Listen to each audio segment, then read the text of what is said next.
Hello and welcome to our Sprint 3 presentation for Factory Reset. We are Team BlizzKits. Hello, I'm Rita Harry. I'm the producer on this project as well as a technical designer. I'm Colin Cole and I'm a gameplay programmer. Hi, I'm Carlo Bartz and I'm one of the gameplay programmers on the team. Hello, I'm Kalia Vendola and I'm a 2D UI and concept artist. Hi, I'm Jacob Dunn and I'm a 3D character artist and animator.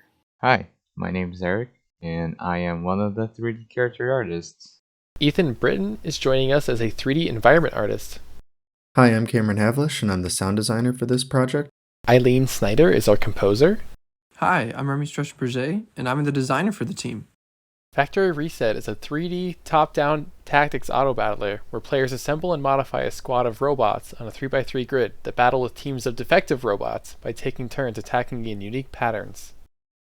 Jumping right into our demo, you can see we're at the main menu here. It's just kind of in a blockout state, but it is functional. So let's just hit play game. So you're going to start out with the shop here. This is turn 0. You're forced to roll for parts at first in order to populate the store. And you get a few chassis. So let's grab one of these and one of these. Oops. So on turn 0, you can only buy chassis. And then you get right into battle here, and you're just up against an encounter of one enemy. So it should be a pretty easy win. So set my robots down, I start the battle. And sure enough, pretty simple win there, just to get you some momentum. So win that round. Nice. Alright, now that we're a little bit into this round, we're at 4 wins, so that's when the shop upgrades to the tier 2 shop. So this is on turn 4. So yeah, we can see a new weapon here. If we roll again, we might get some new chassis, so I say let's do that. Okay, awesome. Let's grab this rolling record then. I'm gonna replace my attack kind of tier 1 guy, because he's just kind of getting outscaled. We do get the core back in the scrapyard though, so we can grab it back for free. So yeah, heading right into battle, you'll see that now that the game has progressed a little bit, you're facing encounters with a lot of enemies. So this one is 4 enemies. So let's drag our guys onto the arena here. So this rocket pattern just so happens to hit a few guys there. That's pretty decent. And here we go.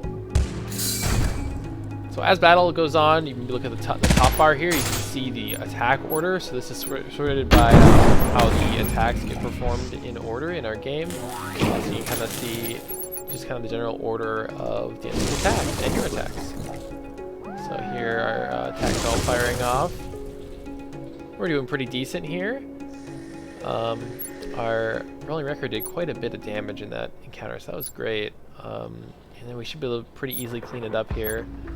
So what we'll do is we'll move these 2 down here, and you'll see they get exhausted. That's also a new feature in our game. When you move a unit, they'll get exhausted, so they won't be able to attack for a turn. So you'll see when I hit attack here, those guys won't attack until next turn. So we'll watch how this plays out. Also, if you think things are going a little too slow, you can fast forward up here. So that's built into the game. So there's 3 settings. So let's just go like that middle setting. That's a pretty good one, so you can still tell what's going on. And we should be able to just win this encounter here, I believe. So for that guy gets demolished, and that one also gets taken out. There's a successfully won encounter. Throughout the course of the sprint, I worked across a few of our major systems. First, I implemented all of our tier 2 cores and chassis, and then made sure that our system for setting those up worked efficiently when creating abilities that might be very unique or different from each other. And then I dedicated a large portion of the sprint to creating a color picker, which allows the player to choose a color for both their robots and also the enemy robots, including a primary, secondary, and accent color, and then saving those choices for the next time that they play the game. And then lastly, I worked on switching up our shop system from the grid that we had previously into these 4 pedestals. This sprint, the team kind of combined implementing new mechanics, better UI, as well as juice. So starting with mechanics, we implemented the weapons up to tier 2. We finished the exhaust mechanic, so now when you move one of your robots, they get tired and can't attack. We added main base health, so if the enemy hits in an empty lane, they'll attack and do damage to your base. We added this fogvore you can see in the bottom right picture, which means that in the first phase of combat, you won't be able to see the enemies. On top of that, in terms of UI, we added a HUD displaying the turn order. And we also added an option to show all the attacks overlaid on the board. A couple people requested just being able to see everything that's happening at once. And lastly, in terms of juice, we added a system to add screen shake, which we added to a lot of things like attacks and taking damage. For the design section in the UI, there was a lot of layout changes within the shop itself, and a bit in the combat phase. There was a lot of tooltips that were added, so when you mouse over certain parts of the store or certain parts of your HUD, they will display to you what exactly they are for more information. There's now a turn order combat bar, which will tell you which robots are going first and which are going last.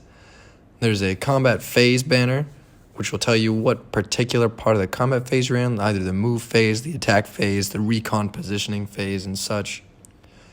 There's a rich text editor, color text, so particular details within a description are highlighted so they're even more important and easier to spot. And then the weapon icons of Tier 1 have been implemented. This sprint, I was really pleased to implement a lot of juice into our build. So on the combat side of things, we have death animations, damage numbers, some squash and stretch on hit, as well as hit flash. On the UX side of things, we have these attack previews on hover, as well as squash and stretch on hover. I also designed a slew of new encounters. So we have turn 0 encounters that are meant to onboard the player and kind of give them some momentum. They should be very easy to beat. And then we have encounters for turns 4 through 6. So these are filled with the Tier 2 chassis, cores, and weapons. And it'll force players to kind of sell and upgrade their Tier 1s into Tier 2s, or else they'll lose. Finally, I put together some VFX for our 4 new weapons. We have the Rockets Mark 1, we have Shockwave, we have Wide Beam, and Gas Grenade. As for my work this sprint, earlier on in the sprint, I went back and redid some of the attack animations for previous robots. I made it so they all attack at the same time. This allows for VFX and sound effects to be implemented easier and sync up better. However, the main portion of my work was creating the Tier 2 tank model, as well as animating it. Here you can see some images of the front and back views of a tank while it's in idle and what it looks like when it's attacking. Up next, we have the animations of the Tier 2 tank robot. From left to right, we have the idle, the attack, and the take damage animation.